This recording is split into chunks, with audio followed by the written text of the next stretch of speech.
So, Benjamin, the series is on its sixth show now.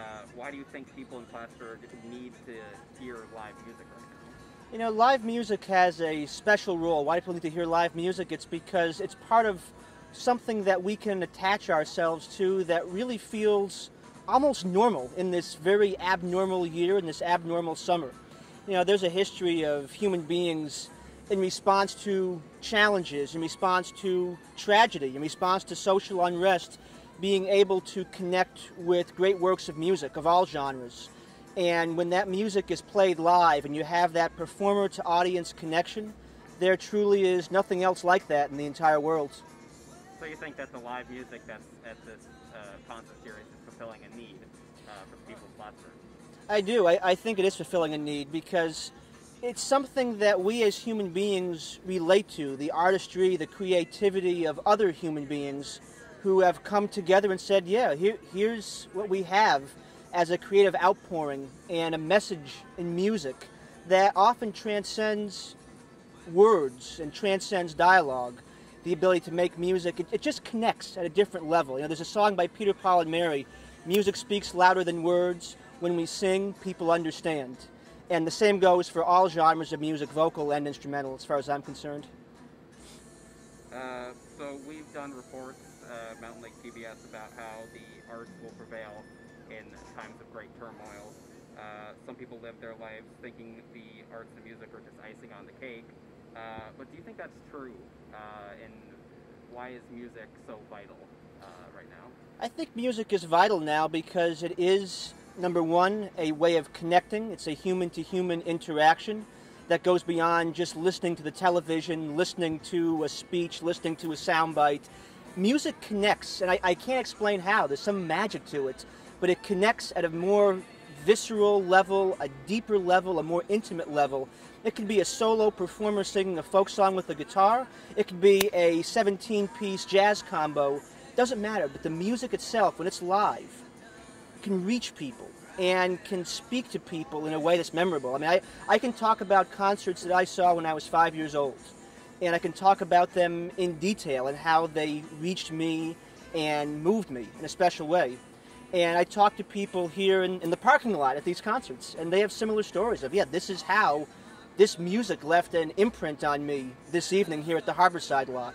And that's very special to hear that and to think that, yeah, we're leaving an impact. And I think also the music will prevail because of what we're seeing here in this exact series, right? We're seeing artists, we're seeing people like our sound engineer Russell, we're seeing volunteers working the gate, parking cars, and we're seeing people in the audience. And there is a desire for music, especially a desire for live music, that I think in the face of all odds prevails. I mean, after President Kennedy was shot, right, you had famously Leonard Bernstein coming out and saying, this will be our response to violence, right, to make music, you know, more passionately than ever before. Music has been there in these difficult times, and it's helped human beings get through those difficult times together. Perfect answer. Do you personally think music will prevail in troubled times? I do. I think music will prevail in troubled times. And I think it will prevail because people have that ability to connect to it at that level that goes beyond dialogue, that goes beyond conversation. And it also is a very healing force. Right? Everyone has that song or that orchestral work or that solo piano sonata or that something that when times are difficult, you put on the stereo or you put on your iPod or whatever, right? Whatever your listening device of choices, and you listen to that piece of music. And somehow, in the midst of those troubled times, that music uplifts you. And so I think the arts prevail because when people need hope, they turn to the arts for that hope and for that rejuvenation. And as long as that human need is there, the arts will be there to fill it. So the concert goers here, they're in their cars, they're not seated out together, they're in their cars. How do they show their appreciation for the musicians on the stage? So that was something I'd never really thought about before the concert series began. How are they going to show, if they're sitting in their car, right, watching a concert, how do they show their appreciation for what's on the stage? Well, what they do is they beep their horns. And so we have a new species of applause, and it's the sound of car horns. And it's fun because every show I get to watch the performers. And the reaction to that first time when the car horns sound is always priceless. And one of the best things that I've seen was our third concert of the year. We had a great fiddle player, Gretchen Kohler, and a great jazz pianist, Daniel Kelly. And when Daniel Kelly was here doing his solo portion of the concert, he said, I'm going to do an improvisational piece, just free improv right here on the spot. And people blew their horns in appreciation. And so he began the improv piece by mimicking on the keyboard the sounds of the blowing horns. And that became the seeds of this entire free improv piece that he played and developed right there on the spot. It began with the blowing of the car horns. So it's a really neat thing. It's one of those unique experiences you get to have at a drive-in concert, is blowing your horns to applaud for the performers. So you say it's kind of a sign of the times. It is a sign of the times. You know, and we have some people who are out of their vehicles. They're close enough to be able to touch their vehicles at all times, so they keep socially distant. So if they're out of the vehicles, they'll clap. But those who stay in the vehicles, because it's kind of a hot night, you can go and stay in the vehicle and be air conditioned. You can blow your horn, and it's kind of the species of applause that we have right now in this unconventional but still very special live music setting. So why did you personally want to organize a concert series like this? What drove you to do that? Why did I want to personally organize? That's a great question. It began completely by happenstance. I'm a journalist part-time for the Lake Champlain Weekly here in town, and I was doing a story about the Sunset Drive-In movie theater over in Colchester, Vermont, and went there to talk to the owner, Peter Handy, and saw that evening how nice and socially distant a drive-in movie was. And being a music addict, I love music of pretty much every genre out there, and I have been missing going to concerts. It's part of my summer. It's part of what I do. And I've been missing the chance to be part of that concert experience. I said, wouldn't it be nice to be able to have a situation where people could come in a drive-in movie type of format, only instead of watching a movie, they get to watch live music. And I mentioned that in an email to the mayor of the city of Plattsburgh, Colin Reed, and Mayor Reed wrote back that same evening with enthusiasm about it, and it just kind of mushroomed from there to the point where here we are 6 concerts in, everything from jazz to classical to blues to folk to bluegrass being featured here at the Harborside parking lot. It began in the most grassroots way possible and has evolved in the most grassroots way possible.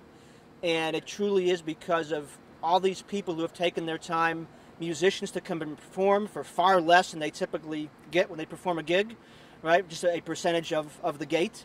And people who have taken their time to volunteer to be at the gate, people to volunteer to park cars, people like Russell, our intrepid sound engineer, who has figured out ways to not only amplify on the stage, but also to broadcast over an FM radio frequency here in the parking lot. So you can be in your cars. If the mosquitoes are bad, you put the windows up and put the radio on and hear it nice and clear there. These are all people who, because of this love for live music, have come together to make the magic happen. It's not just me, by any stretch. This would not happen with me alone. There were a lot of hands making this work. A lot of people have come to every show and heard a wide variety of musical genres. Can you tell us about that and what some of their experiences have been? Certainly. One of the best stories about the wide genres of music and how it impacts people is the very first show was the Adirondack Jazz Orchestra. And that evening I met a gentleman who said, I'm going to come back in a few weeks for the blues concert that Plattsburgh Blues and Jazz was sponsoring. And I said, well, some good concerts in between, too. And he said, well, I'm a jazz guy, I'm a blues guy. Classical stuff, I'm not so sure about that. And yet the next week he came back. And I said, okay, what did you think at the end of the concert? And he said, that was great. I had never really placed classical music in that kind of a light before. I love that. And I want to come back for more. And the next week for the Hill and Hollow program, he was back again. And the blues concert, he was back again. And so on from there. I think it's a wonderful thing because we're at a time right now in the arts where people are multi-dimensional. I mean, you see Joshua Bell playing bluegrass, right? You see Yo-Yo Ma playing bluegrass and folk music. And you see people in Broadway crossing over to opera and vice versa, opera over to Broadway. And I think that's great, right? I mean, our world is more inclusive. Our world is supposed to be more pluralistic than ever before. And I think the music world is becoming that way and should be that way. So same goes for the audience, right? If you think you like classical only, you say, you know what, I'm going to broaden my horizons tonight. I'm going to try and listen to bluegrass or folk or whatever, right? All of a sudden you might find, hey, you know what?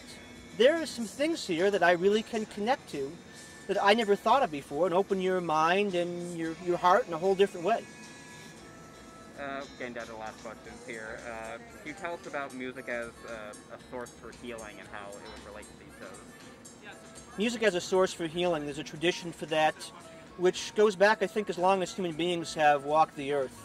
I mean, you go back and look at, sort of the roots with people like Bach, for instance, and the music he wrote for the church in Leipzig.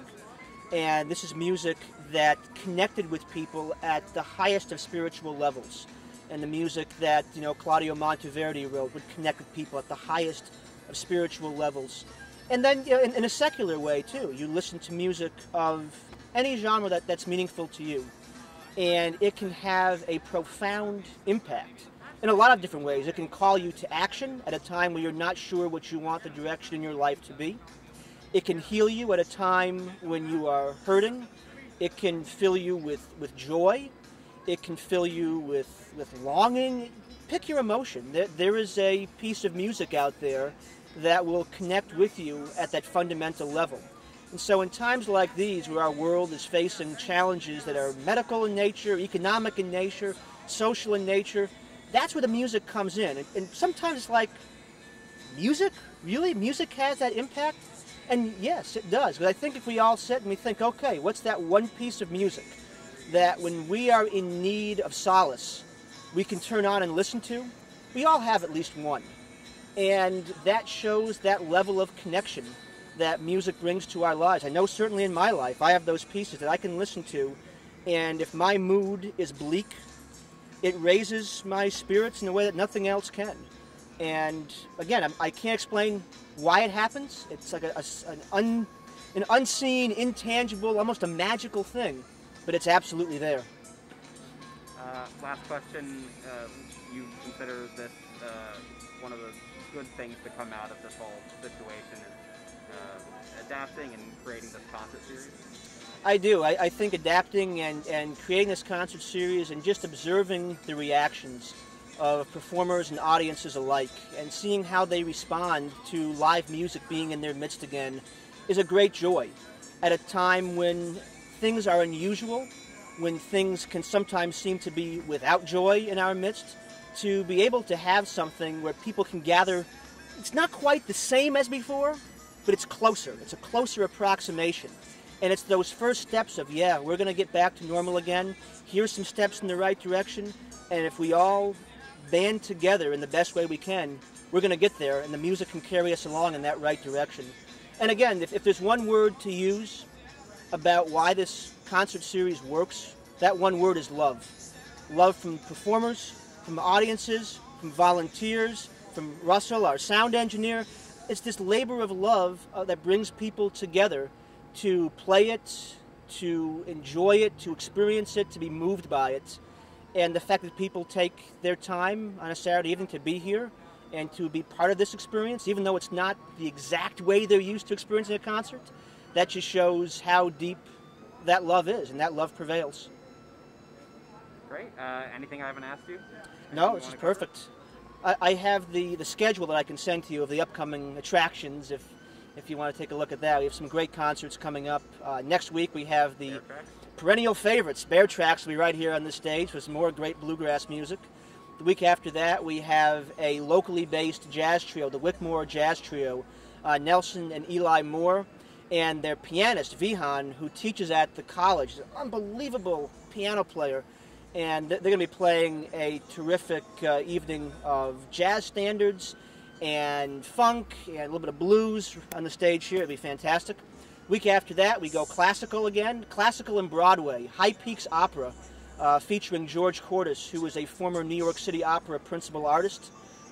coming in from Tupper Lake, where he lives now with his wife Elizabeth, who's a great pianist, performing here opera, operetta, and Broadway.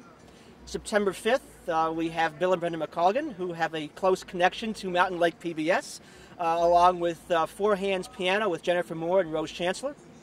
Again, a lot of Broadway classics, show tunes, and also having some really nice Four Hands piano work, piano with narrator, so that'll be fun. And then we close on September 12th with a Battle of Plattsburgh concert. You know, of course, the Battle of Plattsburgh is not going to be celebrated quite the same way as it is in typical times because of COVID-19 and social distancing. We can do a mini celebration here featuring Stan Ransom, the Connecticut Peddler, and the Too Tall String Band, and the Jolly Rogue Trio from Israel Green's Tavern, and Peter Caggio. So kind of a slice of the Battle of Plattsburgh, period music from 1814, ranging from very poetic lyrical pieces all the way through tavern drinking songs right here on the stage. So a lot of good stuff coming up, and we hope people keep coming out and supporting live music in their midst.